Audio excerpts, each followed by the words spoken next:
पंजाब की किसान संगठन एकता उग्रह के अध्यक्ष जोगिंदर सिंह का बयान। गृह मंत्री अमित शाह का फोन आया था और उन्होंने साफ कर दिया है कि वो बुराड़ी मैदान में नहीं जाएंगे।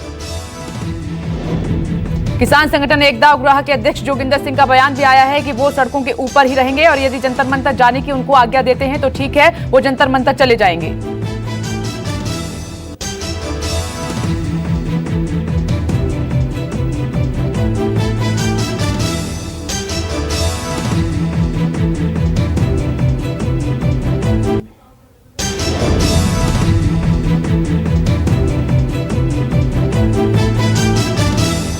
किसान दिल्ली की सीमा पर 26 नवंबर से प्रदर्शन कर रहे हैं। किसान दिल्ली हरियाणा की सीमा से सिंघू बॉर्डर पर डटे हैं। कुछ किसान दिल्ली के निरंकारी समागम मैदान पर पहुंचे हैं।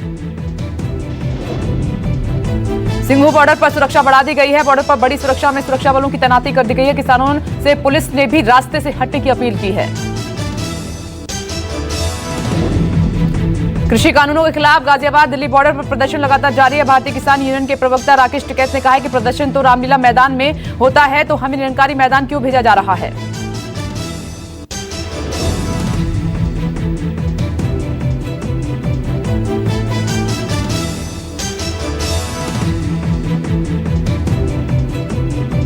इस बीच गृह मंत्री ने हरियाणा के मुख्यमंत्री खट्टर को देर रात बैठक के लिए बुला लिया और सीएम से गृह मंत्री ने पूरी स्थिति की समीक्षा की है।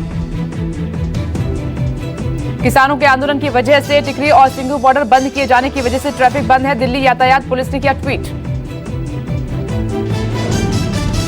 किसान आंदोलन पंजाब और हरियाणा आमने सामने। अकाली दल ने आंदोलन करने वाले किसानों को खालिस्तानी न कहने की मांग की। अपनी कोर कमेटी की बैठक के कैप्टन अमरिंदर सिंह ने हरियाणा के सीएम खट्टर से किसानों को खालिस्तानी कहने पर माफी मांगने की मांग की है।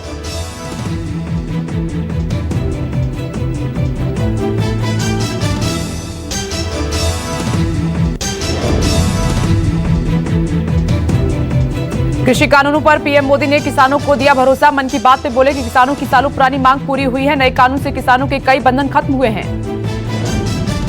पीएम मोदी ने कहा कि कृषि कानून से किसानों को होगा बहुत ज्यादा फायदा। अब खेती में नए आयाम जुड़ रहे हैं। किसानों के जीवन में आएगा बदलाव। पीएम मोदी ने किया दावा, नए कृषि कानून से किसानों की कई समस्याएं हुई खत्म। कृषि कानून में फसल खरीदने पर 3 दिन में हो पूरा भुगतान। पीएम मोदी ने किसानों को भरोसा दिया है कि नए कानून के बाद किसानों को नए अवसर और अधिकार मिले।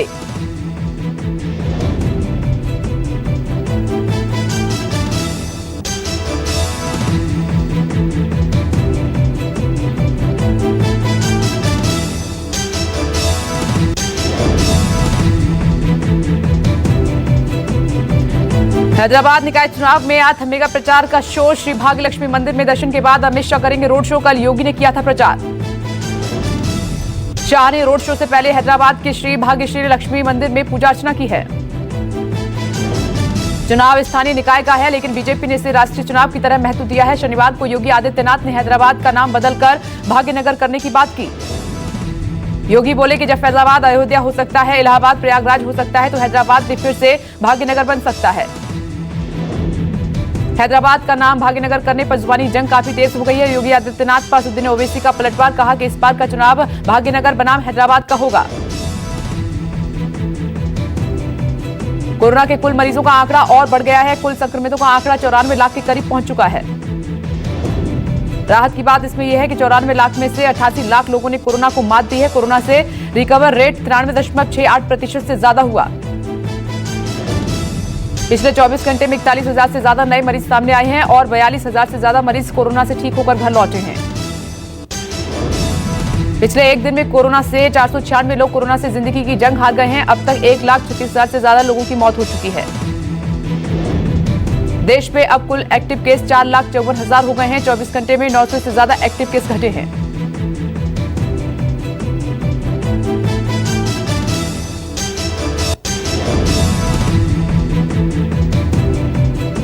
दिल्ली में कोरोना संक्रमण को लेकर लगातार टेस्टिंग बढ़ाई जा रही है। पिछले 24 घंटे में करीब 69,000 लोगों का कोरोना टेस्ट हुआ है। दिल्ली में पिछले एक दिन में 5,000 से कम कोरोना के मरीज आए हैं। 24 घंटे में 6,500 से ज्यादा मरीज दिल्ली में ठीक हुए हैं। दिल्ली में अब कुल मरीजों की संख्या 5,61,000 से ज्यादा है। रिकवरी रेट 91% से ज्यादा पहुंच चुका है। दिल्ली में बढ़ते संक्रमण को देखते हुए दिल्ली सरकार का फैसला, 50% कर्मचारियों को ही दफ्तर से काम करना होगा। दिल्ली सरकार के प्रस्ताव पर एलजी ने मोहर लगाई। एलजी की मंजूरी के बाद दिल्ली सरकार ने सरकारी कर्मचारियों को औपचारिक ऐलान कर दिया है कि 50% दफ्तर से और 50% कर्मचारी वर्क फ्रॉम होम करेंगे। कोरोना पर सख्त हुई गुजरात हाईकोर्ट ने राज्य सरकार को निर्देश दिया है कि मास्क न पहनने वालों की ड्यूटी कोविड सेंटर में लगाएं। गुजरात सरकार ने मास्क पर एक याचिका पर सुनवाई करते हुए कहा है कि मास्क न पहनने वालों से जुर्माना वसूलने हिदायत दी। अगर तब भी नहीं माने तो 10 से 15 दिन के लिए कोविड कम्युनिटी सेंटर में ड्यूटी लगाओ। कोरोना वैक्सीन पर सीरम इंस्टीट्यूट के सीईओ आदर पूनावाला का बड़ा बयान आया है कि वैक्सीन को लेकर भारत पहली प्राथमिकता है और बाद में बाकी देशों को दी जाएगी वैक्सीन। यूपी के इंदौर में फूटा कोरोना का बम। हाईकोर्ट की इंदौर पीठ में एक साथ 52 वकील कोविड-19 पॉजिटिव मिले हैं। एक ही दिन में 35 कर्मचारियों की रिपोर्ट पॉजिटिव आने से हड़कंप मचा हुआ है। संक्रमितों में प्यून क्लर्क से लेकर सुरक्षा कर्मचारी शामिल हैं। शुक्रवार को एक साथ 35 कर्मचारी संक्रमित मिले, हालांकि कोई भी जज संक्रमित नहीं है। अब आवाज से पता चलेंगे कोरोना संक्रमित हैं या नहीं। बीएमसी इजराइल की एक कंपनी की मदद से रिसर्च कर रही है।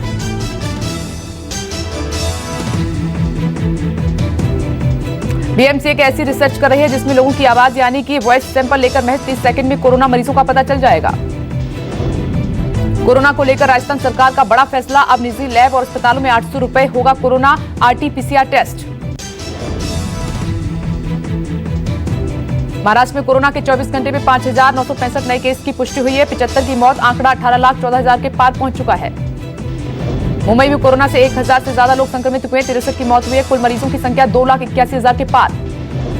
राजस्थान में कोरोना के 24 घंटे में 3,765 नए केस आए हैं। 19 मरीजों ने तोड़ा दम। कुल मरीजों की संख्या 2,60,000 के पार हुई। मध्य प्रदेश में कोरोना के एक दिन में 1,634 नए मामले आए हैं। 13 की मौत, 2,03,000 हुई मरीजों की संख्या। केरल में कोरोना के मामलों में उछाल। 24 घंटे में 6,250 नए केस, 25 लोगों ने गंवाई जान। यूपी में कोरोना के एक दिन में 2,152 नए केस से 21 मरीजों की मौत, 7 लाख के पार हुए मरीज। पश्चिम बंगाल में कोरोना के 24 घंटे में 4,073 मामलों की पुष्टि, 52 लोगों ने तोड़ा दम, 4,77,000 के पार मरीजों की संख्या। तमिलनाडु में एक दिन में सामने आए कोरोना के 1,430 नए केस, 13 की मौत, आंकड़ा 7,79,000 के पार।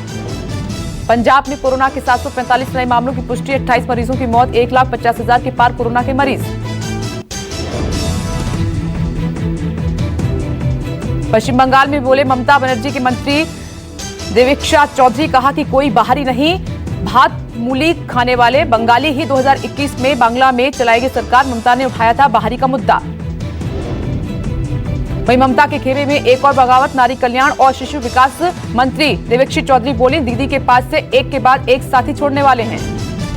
देवेक्षी चौधरी बोली, दीदी की रात की नींद उड़ गई है। इस्लामपुर में बीजेपी के योगदान मेला में जनसभा को संबोधित करते हुए कहा। देवेक्षी चौधरी बोली है कि राज्य मंत्री गुलाम रब्बानी, गोलम सरवर और गोलम हैदर भी बीजेपी आज भाजपा में शामिल होकर आगे चलकर तृणमूल कांग्रेस से कई बड़े नेता मंत्री बीजेपी में शामिल हो सकेंगे। बीजेपी के केंद्रीय मंत्री का बयान, तृणमूल कांग्रेस डर गई है इसीलिए आतंक मचा रही है। कहा कि केंद्र सरकार की विभिन्न योजनाओं को राज्य सरकार लागू नहीं करने दे रही। राजस्थान में सरकार गिराने के लिए विधायकों की खरीद फरोख्त का प्रलोभन वाले आरोप प्रत्यारोप का जिन एक बार फिर से बाहर निकल कर आ गया है। कांग्रेस के एक विधायक ने सरकार का साथ देने वाली ट्राइबल पार्टी पर 10 करोड़ रुपए लेने का खुलकर आरोप लगाया। सीएम अशोक गहलोत ने भी इसकी आड़ में शुरू हुई की बयानबाजी की गंभीरता को लिया और कहा कि सरकार को गिराए जाने की कोशिश हो रही है। गहलोत बोले कि कोरोना काल में भी नकारात्मक राजनीति से बीजेपी बाज नहीं आ रही है।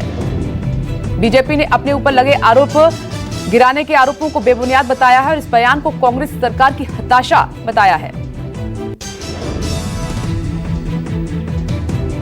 पीएम नरेंद्र मोदी कल देव दीपावली के मौके पर अपने संसदीय क्षेत्र वाराणसी आएंगे। दूसरे कार्यकाल के दौरान पहली बार देव दीपावली का कार्यक्रम है। पीएम के देव दीपावली के मौके पर काशी की योजनाओं की सौगात। पीएम की जनसभा वाराणसी के मिर्जा मुराद खजूरी राजघाट के सामने डोमरी में होगी। मोदी देव दीपावली का पहला दिया जलाएंगे, उसके बाद राजघाट में चुनिंदा लोगों को संबोधित करेंगे और फिर काशी विश्वनाथ मंदिर में दर्शन करेंगे। पीएम मोदी क्रूज से बैठकर लाखों दीपकों से सजे घाटों के दृश्य को निहारेंगे, देखेंगे और संत रविदास घाट पर उतरकर वो सारनाथ में बुद्ध भगवान के जीवन पर आधारित शो को देखने जाएंगे। पीएम मोदी जिन स्थानों पर जाने वाले हैं उसका निरीक्षण मुख्यमंत्री योगी आदित्यनाथ ने किया है और आवश्यक दिशा निर्देश भी दिए गए हैं। लुधियाना में मामूली सी बात पर पेट्रोल पंप कर्मचारियों पर तलवार और रॉड से हमला हुआ है। पेट्रोल कम भरने को लेकर हुआ था विवाद।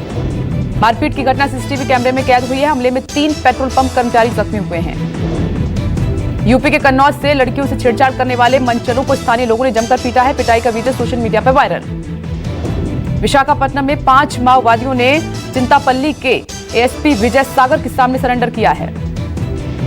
यूपी के नोएडा में बनी ओप्पो मोबाइल फैक्ट्री के वेयर हाउस में आग लगी है। लाखों का सामान जलकर खाक। आग लगने की जानकारी मिलने के बाद मौके पर पहुंचे दमकल कर्मी आग पर काबू पाने में 15 गाड़ियां और 4 घंटे का समय लगा। तमिलनाडु के मदुरै में भारी बारिश से जगह जगह भरा पानी, लोगों को हो रही है आने जाने में परेशानी। नई दिल्ली से दरभंगा जा रही हमसफर एक्सप्रेस में लगी आग। इटावा स्टेशन के आउटर पर रोकी गई ट्रेन। रेलवे के अफसरों और जीआरपी पुलिस ने आधा घंटे की कड़ी मशक्कत के बाद आग पर काबू पाया। 40 मिनट बाद ट्रेन को रवाना किया गया। आंध्र प्रदेश के चित्तूर में 60 साल की महिला नदी की तेज धार में फंसी, स्थानीय लोगों ने बचाया। श्रीनगर लेह मार्ग पर जोजिला में एक यात्री वाहन पर हिमस्खलन और पुलिस, स्थानीय लोगों ने ड्राइवर और अन्य यात्रियों को बचाया। दुनिया भर में 6.25 करोड़ लोग कोरोना संक्रमित हुए। 24 घंटे में आए करीब 6 लाख केस। अमेरिका में लगातार 25वें दिन 1 लाख से ज्यादा कोरोना केस। अब तक 80 लाख ठीक हुए, 53 लाख अब भी संक्रमित। कोविड-19 के मामलों में उछाल के बीच रूस 4 लाख सैनिकों को लगाएगा वैक्सीन। 2500 सैन्यकर्मियों को पहले ही मिल चुका है डोज।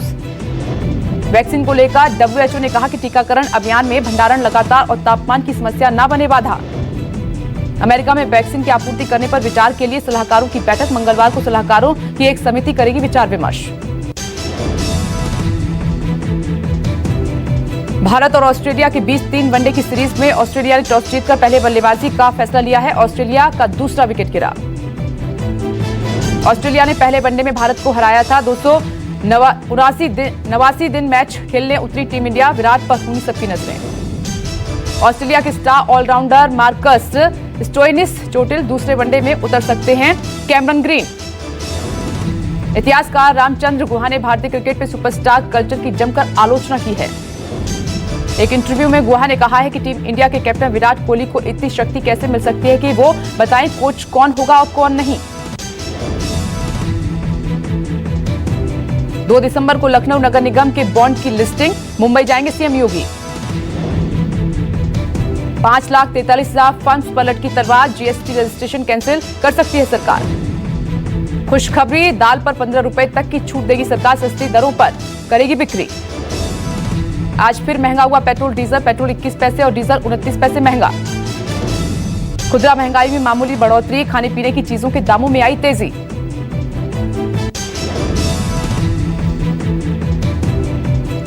बिग बॉस 14 में बड़ा ट्विस्ट। जनवरी की बजाय 1 हफ्ते में शो का फिनाले। 9 में से महज 4 सदस्य ही शो में रह जाएंगे।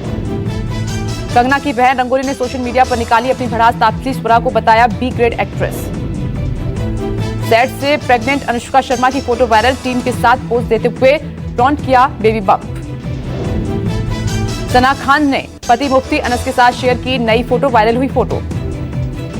ससुराल गेंदा फूल पर लड़की ने साड़ी में दिखाए ऐसे मूव्स। देखने वालों के खुले रह गए मुंह।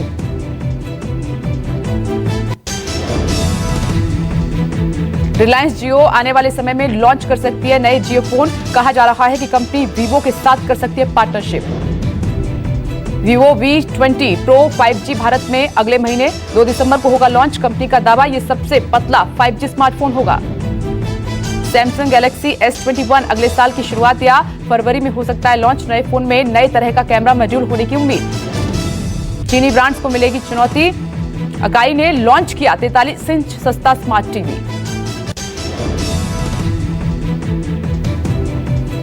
बेलारूस के राष्ट्रपति अलेक्जेंडर ने दिए हैं इस्तीफा देने के संकेत। जारी है विरोध प्रदर्शन। नेपाल ने दिया चीन को झटका। कहा कि हमारे देश की राजनीति से दूर रहें।